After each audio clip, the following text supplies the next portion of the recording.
Mangwanani akanaka vedare tinokugamuchirai zvekare kune chimwe chirongwa pano paZim Facebook Secrets and Confessions.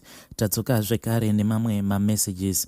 Regai tibva tapinda mumamessages atadzoka takakubatirai from a WhatsApp voice note. Hanzi mukomanashi muri sei? Inini ndiri murume ane makore 50 ekuberekwa. Inini ndiri munhu wekuti anotravela between countries. As for now, ndanga ndiri kuTunisia. Ndiri munhu wekuti ndafamba nyika dzakawandisa nekuda kwemabasa angu andinoita. Inini mukomanashi ndinongoti basa rangu hombe ndinoita basa rekuba. But zvinhu izvi zvitori mudzinza medu, kunyangwe zvedu tiri vanhu vekuti tine mamwe mabasa atakatoenderawo kumauniversities tikaita. But izvi zvekuba zvinozongouya, kunyangwe uchitoshanda basa rakanaka, uchitogarawo upenyu hwakanaka, but unozongokaruka wapindwa nemweya wekuti unge uchiba. Zvimwe zvacho zvinoitika mudzinza medu mukomanashi ndezvekuti vamwe nekuda kwehumbavha vakatotenga dzimba, midziyo inokosha kuburikidza basa iroriri. Zvinhu izvi hazviitiki kwandiri ndeka, asi zvinotoitika kunyangwe vanasikana vemudzinza anokwanisa kutobira kunyangwe murume wake chaiye. Ndine imwe hanzvadzi yangu akatombosvika pakubira murume wake mari yavainge vaunganidza, vachiti mari iyoyo vanoda kuti vange vachizotenga motikari.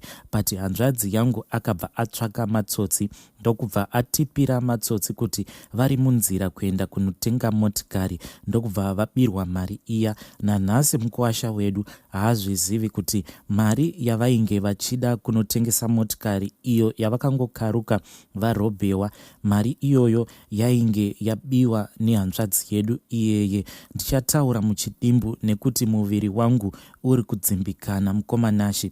Ndichitaura kudai, muviri wangu uri kuwedzera kuzvimba, but tsoka dzangu ndo dziri kunyanya kuzvimba kusvika pachipfuva apa.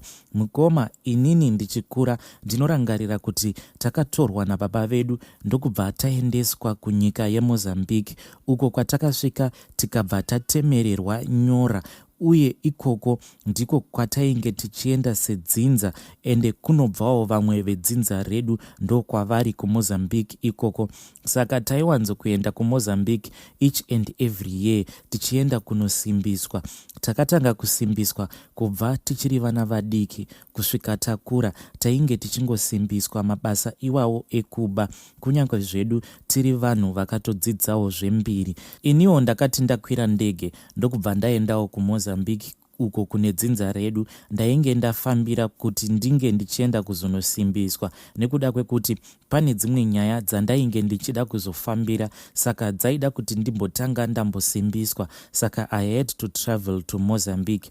Pandakaenda kuMozambique ndakabva ndaenda kun'anga yangu, ndikabva ndati ndasvika ikoko ameno kuti chii chakaitika. Ndakati ndichingofambawo ndakabva ndangosanganawo nekamwe kamwana kadiki ikoko kuMozambique. Mweya uya wekuti ndinofanira kungoba wakabva wangopinda mandiri, but mari yacho yandakabira kamwana aka yaisambova mari yakakosha, yaingovawo mari isingambotengi kana chinhu. Zvakaitika ndezvekuti ndakati ndatorera kamwana kaya mari yakainge kakabata, ndokubva ndaenda pamwe paiita zvekubikwa, ndokubva ndanotenga plate yefood. Imwe yacho ndakabva ndangotiwo keep change kumunhu uyo ainge andiseva plate iyoyo yefood. Imwe change yacho yainge yasara mukomanashi, kunyangwe yainge iri shoma kudaro, ndakabva ndangobatanidza pamari yandainge ndichifanira kusvika ndichibvisa mumatare, even though muhomwe dzangu ndaiva nemari yainge yakawandisa. Saka ndakati ndapinda mudare muya, vasekuru vakabva vati kwandiri, imwe mari yawapira iyi, imwe mari iri kuchema. Ko mari iyi iri kuchema waiwana kupi? But inini ndakabva ndanyepa ndikati yese mari iyoyo sekuru ndangotravela nayo, yese mari iyoyo ndatoideclare pandapinda muno munyika muno. Sekuru vaya vakabva vanongedzera mari iya yandainge ndachinjwa apo pandainge ndatenga plate yefood. Vakabva vati kunyangwe zvako ukaramba muzukuru, asi mari iyi waiba muno. Reva idi nekuti ndaona kwati iri kuti riri kuchema mumbiya umu mandariisa, asi ndakabva ndangoti sekuru hamusi kuona kwazvo, mari iyoyo ndeyangu, ichenji yandapiwa. Ndakabva ndangobikwa semakore ose ndokubva ndakwira zvangu ndege ndichidzoka kuno kwandiri kushanda kuno kuTunisia. Mukoma, kana ndikakuudzai basa randinoita munokwanisa kufungidzira kuti ndiri kukunyeperai. Pari zvino ndiri kushanda as a medical doctor, but ndinongokaruka ndapindwa nemweya wekuti ndinofanira kuitira umwe munhu utsinye, kana kungopindwa nemweya wekuti ndinofanira kungoba. Ende munyika muno ndigere munyika yamamuslim. Izvi zvevanhu vanoba zvinhu zvekuti zvinokwanisa kukupinza muna taisireva, but kana mweya iwowo wandigara mukoma, hameno zvandinongonzwa.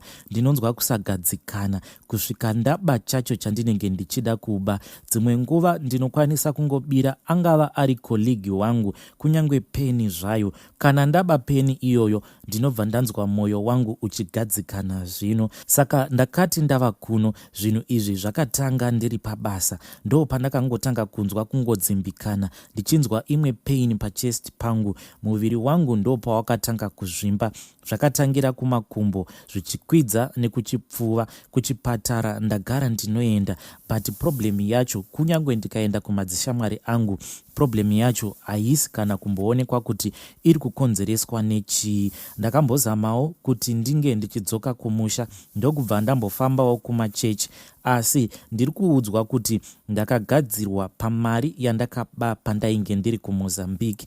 Mukoma, munhu uyu wandakabira, kunyange ndikadzokera kuMozambique kwacho handifunge kuti ndinokwanisa kumuziva, nekuti munhu uyu ndakangosanganawo naye mukufamba, ende ainge atoriwo mwana wechidiki chaiye. Madzishamwari anguwo ari mumedical field vari kuti zvinhu izvi zviri kuitika pandiri, kana zvikaramba zvichingoprogresa, zvinokwanisa kuzokonzeresa kuti ndiite heart failure, ende ndo zvinozokonzeresa rufu rwangu. Ndinokumbirawo kana kuinewo vanokwanisa kundibetsera kuti ndinge ndichitsvaka mwana uyu ndimudzosere mari yake. Ndakambozama kuti ndinge ndichidzokera kuna sekuru vaya, vakabva vati kubva uchiri mudiki mhiko dzandainge ndakaisa pauri hadzinditendedzi kuti ndinge ndichikuroyonora. Saka tsvaka kumwe kwekuti unoenda kuti ukwanise kubatsirwa. Vedare ndo meseji yandatumidzirwa namukoma vedu.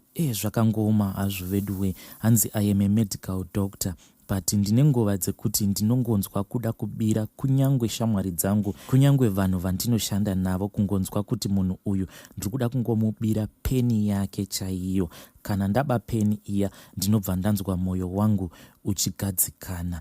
Asi kana muchizivawo kwekuti vanokwanisa kuenda, kwekuti vanokwanisa kubatsirikana, please nyorai mucomment section, kana kuti munouya kuinbox kwangu ndobva ndakusanganidzai navo. Regai tibva taenda panyedu inotevera. Nyedu inotevera yakamira sekudai. Hanzi, hello mukomanashi, iniwo ndine confession yangu. Ndine imwe cousin sister yangu. Now cousin sister yangu uyu atova mu39 years, I think so. Haana mwana, saka akanzi ane mafibroids, ndo ari kumusakisa kuti asaita mwana. Confession yangu mukomanashi iri pakuti I think kuti amai vangu ndo vakakonzeresa zvese izvi, ende ndinotya kutaura zvakawanda, saka ndiri kutaura nyaya yangu ndichingoskipa mamwe madetails. But cousin yangu akarerwa naamai vangu mushure mekunge amai vake vashaika, saka ainge asina kwekuti anokwanisa kunochengetwa. Amai vangu vakabva vamutora soon after the burial of her mother, ndokubva tatanga kugara necousin sister yangu iyeye. And amai vangu vaingoti kana tikaita mistakes sevana vaibva vatanga kutituka, but vaiwanzo kutuka my cousin sister kudarikidza matukiro avainge vachitiita isusu. Amai vangu vaiti kana vakatanga kutuka my cousin sister vaimutuka vachiti iwewe uchafa uri ngomwa, kana kumutuka vachiti iwewe ucharambwa nevarume nekusazvara. Saka 30 years later my cousin no marriage no mwana. Saka takazoti tava muform 1 or form 2 ikoko. Amai vangu vakabva vati kwatiri, from now on ndiri kuda kuti mapent enyu mose anofanira kuti ange achigara mubedroom mangu. Vachiita zvinhu izvi amai vangu vainge vachiti vanoda kuona kuti hatisi kuita here musikanzwa yevarume. Saka waiti kana wakurura penti rako usati wari wacha rakasviba kudaro, waibva wanosiya penti iroro first mubedroom maamai, then vaizoriisa mune rimwe washing basket, ndo mataizotora mapenti edu tobva tamawacha. Amai vangu nekufamba kwenguva, I then noticed kuti ivo amai vangu vaiti kana vari kunguva yavo vaibva vazvipukuta nepenti ra-cousin sister yangu. Zvinhu izvi ndakazviona zvichiitika 2 times. Kekutanga ndainge ndichida kuendawo mubedroom mamama vangu, then ndakabva ndavaona pandainge ndichida kupinda mubedroom mavo. Ivo amai vangu vainge vakarara pambedha pavo, vakavhura makumbo avo, vakashama, vainge vachizvipukuta panhengo pavo nepenti re-cousin sister yangu. Saka pandakaona kuti amai vangu vainge vakashama, vakarara pabedhi pavo vachizvipukuta panhengo pavo, ndakabva ndanyara kupinda because amai vainge vakashama. Saka pavakazobuda amai vangu vachienda kubasa, ndakabva ndazosara ndikapinda mubedroom mavo ndichida kunyatsokuona kuti chii chainge chichiitika. Ndokubva ndazosangana nepenti riya, ndikabva ndaona kuti penti iri rainge risiri rangu, rainge risiri remasisters angu. Penti iroro rainge riri re-cousin sister yangu. Penti iroro rainge rakazara neropa. Then the second time zvinhu izvi zvakaitika futi, ndokubva ndaona kuti penti racho rainge rapukutiswa ropa rainge riri penti re-cousin sister yangu ende rainge rakasviba. Nanhasi amai vangu mukomanashi vachiri vapenyu havo, but nyaya iyi inondishungurudza mumwoyo nekuda kwekuti cousin wangu atambura nemafibroids. Now anoti kana bonde haachatombokwanisi kuti ange achiita bonde, nekuti kana akazama kuita bonde nemunhurume anobva atanga kuita pain. Last time cousin sister yangu paainge ari kumaperiods kwake, paakabvisa pad, iye akandiudza achiti akabva awana kuti papad pake painge pakazara mazinyama, which means mazinyama iwawo ainge abuda maari. Hanzi zinyama iri rainge riri papad ipapo. Akabva andifonera achichema soon after aona kuti ndo zvainge zviri papad pake. Ainge achichema nekurwadziwa achiti ari kunzwa pain muchibereko make. That is my confession mukomanashi. Vedare ndo message yandatumidzirwa navahanzvadzi vedu. Zvakangoma hazvo vedu we. Hanzi this is the secret that I've been keeping in my heart. Please ngatitaurei inaye mucomment section. I think kuti haidi unofanira kubuda pachena. Asi hei zvakangoma hazvo vedu we. Regai tibva taenda panyaya yedu inotevera. Nyaya yedu inotevera yakamira sekudai. Hanzi, hello mukomanashi yangu, it is not a confession as such, but I need help because I am depressed.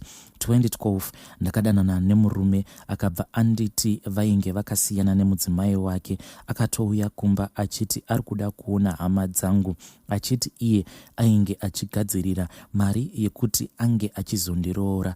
2015 ndakabva ndaita nhumbu ndisati ndapona. I then discovered kuti murume uyu ainge andinyepera.